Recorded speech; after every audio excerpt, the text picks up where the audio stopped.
با درود و سلام خدمت هموطنان عزیز و بینندگان محترم. اینجا منطقه گلکوس. شما اسکواتور یا جرکن را در حال کاری یک لوله آب آشامیدنی می‌بینید.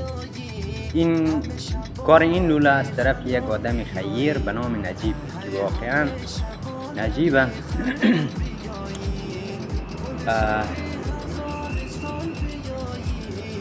سرشته شده و تمام بودجه این آب آشامیدنی از لوله، کندنکاری، همه‌اش اسباب، وسیله و چای عمیق، همه‌اش به گردن این آقای نجیب است. این مرد نجیب واقعا یک خدمتکار است برای مردم این منطقه. این مرد آقای نجیب خودش ساکن همین منطقه است، اصلیتش از همین منطقه است، ولی فعلا ساکن استرالیا است. دستش درد نکنه، سلامت باشد، زنده باشد، تا بچه‌هایش عمر بدهد. این مرد واقعا یک الگوست برای مردم قره‌باغ، یعنی در سطح قره‌باغ. این سومین کار خیر این آدم نیک است، آدم خیر است که برای مردم این منطقه در نظر گرفته شده. دو کاری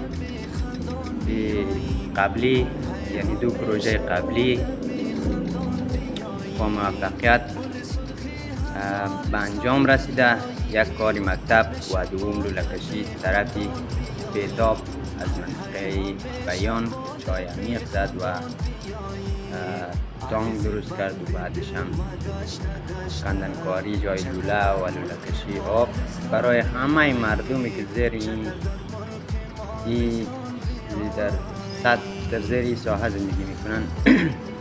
این مرد نجیب قصد دارد و این آقای نجیب قصد دارد که آب آشامیدنی پاک و تمیز برای مردم این منطقه مهیا کند. این واقعا یک کار نیک است. ما باید انسانیت، روحیه همکاری، وطنداری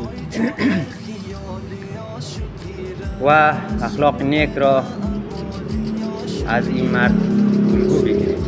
یک الگوی خوب و یک کار بسیار مهم برای خودش و مردمش. با تشکر از شما مردمی عزیز که در این ویدیو ما را همراهی کردید. در ویدیوی بعدی نیز ما پروسه ها را برای شما معرفی خواهیم کرد.